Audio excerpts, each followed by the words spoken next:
Good morning, I'm Harley Schlanger from the LaRouche organization with your update for May 3rd, 2021. Well, I'm going to go through how, when you look at the present situation, it's clear that the enemies of the United States are internal as well as external. But the external enemies are not the usual suspects, Russia and China, but the forces of the City of London, the British Empire, working together with the networks that are involved in U.S. banking and finance, as well as the White House, the executive branch, the Congress, and the Federal Reserve. While the Department of Homeland Security is out there searching for threats to the American way of life from so-called right-wing nationalist extremists, they should be looking at the statements coming from these government agencies, especially the White House and the executive branch, but also the Congress, to find out who's really out to destroy what they call our American way of life. And by the way, some of our so-called American way of life that's evolved over the last 50 years is not particularly healthy in any case. But let's take a look at the three main areas of threat to the future.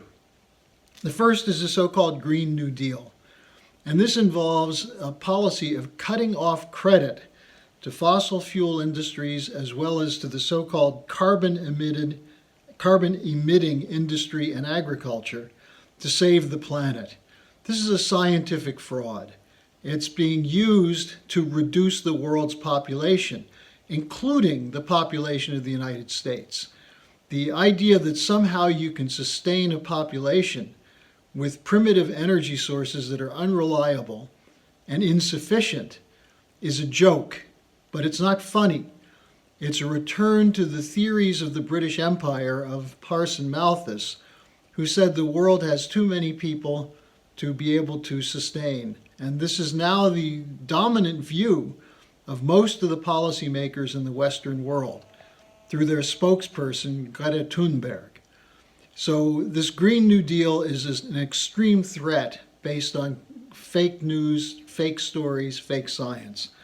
Secondly, the continuation of near zero interest rates or free credit to back up the worthless financial instruments that have been piling up during the period which, instead of writing down bad debt or writing off bad debt and going through bankruptcy reorganization, we've built up a new bubble. Maybe this is what the Biden administration means when they talk about build back better, a bigger, better than ever financial bubble that when it pops will bring down the whole system. Why are they doing it? To protect a bankrupt financial system. That's all. And to continue their control over the levers of power. Now, the third area, which I'm going to look at in a little more depth, is the declaration that Russia and China are existential threats to the United States, while leading military officials are making statements about the fact that nuclear war has become more likely. Now, part of this is that they want more money for a nuclear buildup. We're engaged in forward deployments of forces in NATO and Eastern Europe and in the Indo-Pacific region. The idea of an Asian NATO or bringing Ukraine and Georgia into NATO. But what's behind this? What are they trying to do?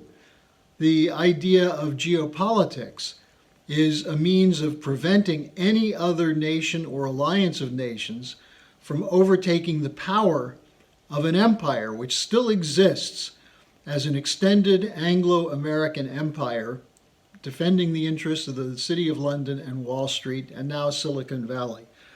Now, one of the key people involved in this is the Secretary of State, Antony Blinken. I'm just going to give you a little bit of his record so that when you hear him speak, you'll know who he's speaking for.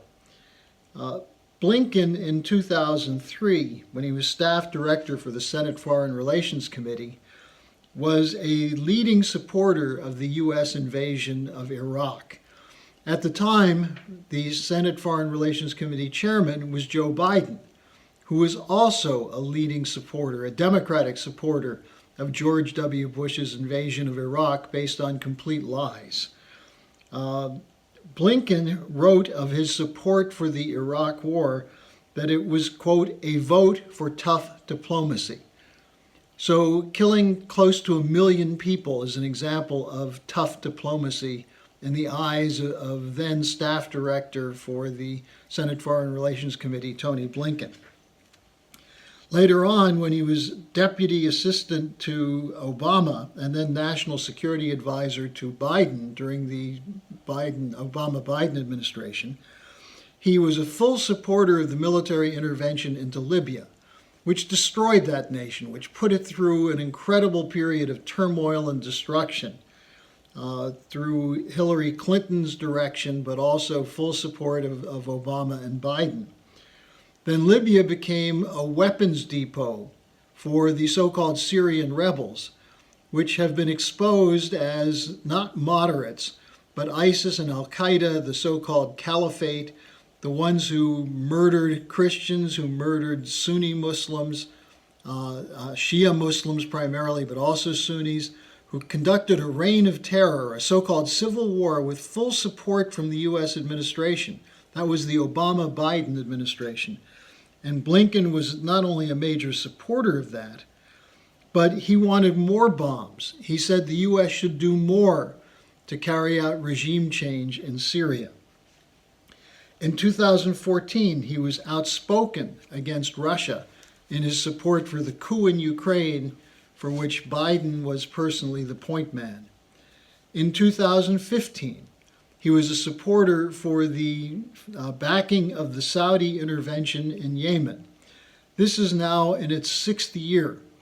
There have been hundreds of thousands of people in Yemen who have either been killed or severely affected by the blockade of food, by the famine, by disease, with millions of children now living under horrifying conditions, suffering from malnutrition. This was something that Blinken supported in order to defend the Saudi monarchy. Then what did he do during the Trump presidency? Well, he did what all self-respecting Democratic so-called progressives do. He went on to make huge amounts of money working for the military-industrial complex. He set up something called the West Exec Advisors with Michelle Flournoy, who was at one point considered Biden's leading contender for Secretary of Defense. This was an advisor to military-industrial complex firms based on their closeness to the Obama people. He also set up something or worked for something called Pine Island Capital, a private equity firm, and also, again, with the military-industrial complex. One of his partners in that was Lloyd Austin, now the Secretary of Defense. Now, Blinken appeared on 60 Minutes last night, and he defended once again the so-called rules-based order. The rules-based order is a code word for what the Project for a New American Century called the unilateral world order under Anglo-American domination. And in discussing this, he said, we will stand up and defend this rules-based order against those who oppose it, especially China. The reason the Chinese oppose it is that the rules-based order is a looting operation and a genocide machine, which is targeting the government of China for regime change. And Blinken, in asserting that this will be defended against the Chinese, is making the point that the Chinese should be prepared for war because we're coming to get them. Now, he also repeated the lies about the Uyghur so-called genocide in Xinjiang province. This has been exposed as a fraud, but it's still bandied about. We still have sanctions against China. It's still at the forefront of U.S. attacks on the so-called authoritarian regime in China. Now, Blinken also was responsible for a memo, or it was a State Department memo, on this new fraudulent charge against Russia, that in 2014, the Russians blew up an ammunition depot in the Czech Republic. In 2014. And who's the source of this story? A bunch of shady operators called Bellingcat, which is really a leak sheet for the MI6.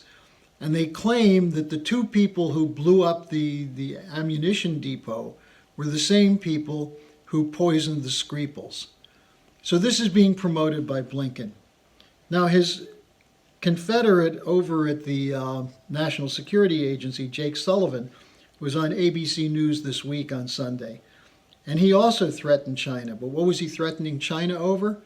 That they must adhere to the new carbon zero requirements of the climate change mafia. And he said, this is a quote, "It is in the best interests of the United States for us to be the clean energy superpower of the world, not China or anyone else."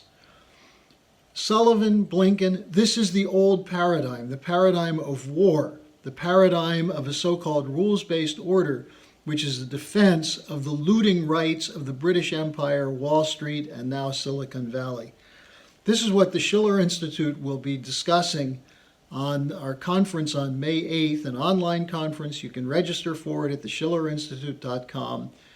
Our intent is to replace this collapsing order with a new paradigm based on the principles of the American system, centered around cooperation and diplomatic activity, diplomacy rather than war and geopolitics, and cooperation rather than neoliberal economics. So sign up for the conference. Join us this next Saturday. That's my update for today, and I'll be back tomorrow.